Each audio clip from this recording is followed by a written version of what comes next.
Spiritualité, bien-être, santé. Les éditions Guitry Daniel, l'éditeur de référence pour trouver le livre qui vous parle, présente Sud Radio, c'est votre avenir, 16h-17h, avec Marie. De retour sur Sud Radio et tout de suite, on accueille Karine Arsène, auteure du livre Se forger un cœur de diamant. Bonjour Karine. Vrine, merci aussi à tous ceux qui sont là. Mais c'est un plaisir de vous Je les retrouver. embrasse. Mais merci, c'est un plaisir de vous retrouver sur Sud Radio, Karine. Un cœur de diamant, mais c'est vous le cœur de diamant. Ah, vous êtes gentil, hein. Vous me draguez, c'est vrai. Dans le livre, on le sent votre cœur. Hein. Comment vous est venue l'idée, comment vous avez été inspirée d'écrire Se forger un cœur de diamant? Alors, j'ai voulu faire un peu le parallèle entre le diamant et un être humain. Parce que le diamant, finalement, c'est un minerai qui provient du charbon, Oui. qui a besoin d'être mis sous haute pression, sous forte chaleur, pour briller, étinceler pour lui-même, mais Exactement. aussi envoyer des faisceaux Ouais. qui font briller finalement le cœur des autres. Eh bien, on peut faire le parallèle avec les êtres humains et se dire qu'en soi, on a aussi un minerai, hein, notre vie, notre cœur, notre âme, qu'on peut faire polir et faire briller comme un diamant. Pour faire jaillir finalement un bonheur éclatant pour soi et pour les autres. C'est vraiment un livre aidant. J'ai vraiment oui. voulu que ce livre, ça soit un peu une épaule amie, où chaque chapitre finalement aborde un thème que tout le monde vit, que ce soit la santé, l'affectif, le travail, etc. Par exemple, le bonheur de perdre. J'adore ce chapitre, le bonheur de perdre. Vous pouvez nous donner un petit peu sans spoiler le livre, le bonheur de perdre. Mais j'ai vécu, pour moi, aujourd'hui, avec le recul, ça a été peut-être le plus grand combat, mais aussi la plus belle chose que la vie m'est offerte, puisque j'ai été dépouillée complètement, j'ai vécu l'insécurité, mais finalement, je me suis rendu compte que, donc quand je parle de l'insécurité, c'est financière aussi. Oui, hein. bien sûr. Quand Et on donc, se retrouve j'étais- un peu au fond du trou, cher auditeur, ça arrive Voilà, à tout le monde. et où j'allais vraiment, j'allais très... disons que j'avais une situation très précaire. Mhm. Et finalement, je n'ai pu compter que sur une seule chose, c'est faire jaillir un soleil intérieur, vibrer tellement haut que j'attire finalement l'abondance de l'extérieur dans cette philosophie que finalement, tout ce que l'on déborde en soi jaillit aussi à l'extérieur. De quelle façon? Vous en parlez dans le livre, mais Oui. justement, une petite, juste pour donner l'envie de découvrir toute cette façon. Parce que quand on le lit, mais c'est formidable. Alors, moi j'ai ma façon, mais chacun trouve son pilier. Oui, C'est la foi. et moi. bien sûr. Alors la foi, ça veut dire cette grande confiance en la vie. Donc finalement, et vous savez, je me disais ce matin, pendant que j'étais en train de me brosser les cheveux, Ouais. que finalement, tous mes amis à qui je fais confiance ont la foi. Ah. C'est des gens qui ne me trahissent pas. Parce que lorsque vous avez la foi, peu importe qu'elle soit en la vie, qu'elle soit laïque, qu'elle soit Oui. religieuse, finalement, il y a quand même une posture intérieure d'intégrité, de respect, et aussi ce cœur de vouloir tous les jours s'améliorer, faire tourner cette roue intérieure au même rythme que l'univers. J'adore. Vous comprenez? Ah oui, oui, Et se dire, complètement. voilà, et finalement on garde un cœur jeune, car lorsqu'on est dans cette dynamique, forcément, on avance chaque jour d'un pas.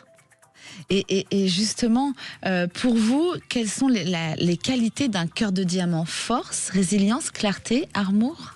Alors, on parle des vertus du Bouddha. Oui. Hein.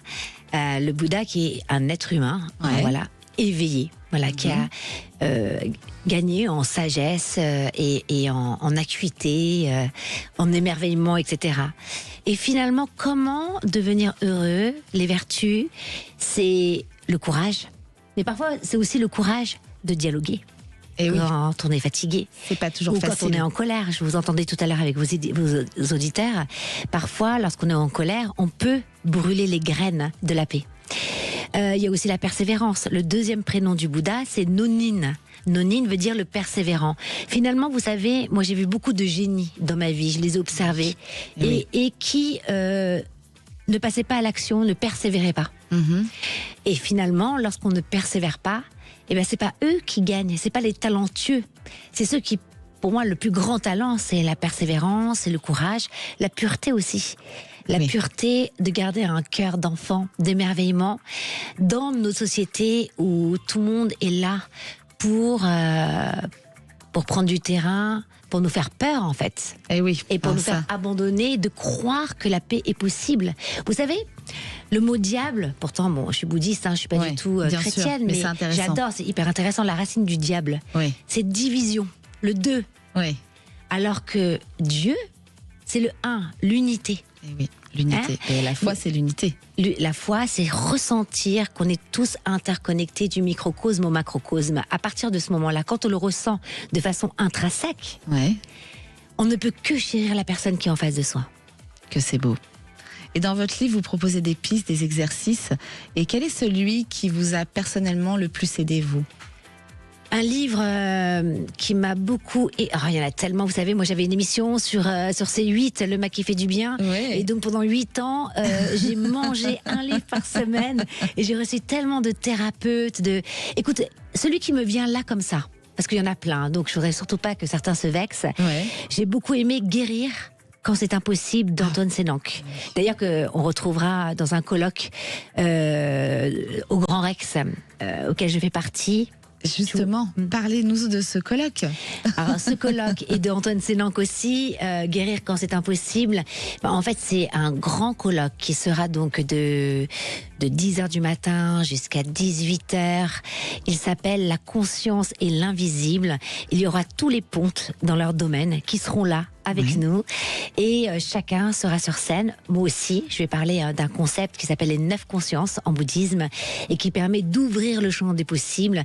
Et lorsqu'on comprend finalement grâce à l'étude, qu'elle soit scientifique, neuroscientifique, philosophique et spirituelle, c'est quand même des clés qui nous permettent aujourd'hui aussi de transformer sa vie. La méditation, donc. C'est plus que de la méditation, c'est de La prière. c'est prendre conscience, c'est un grand T. Ne plus attendre d'espoir, Ouais. mais incarner l'espoir.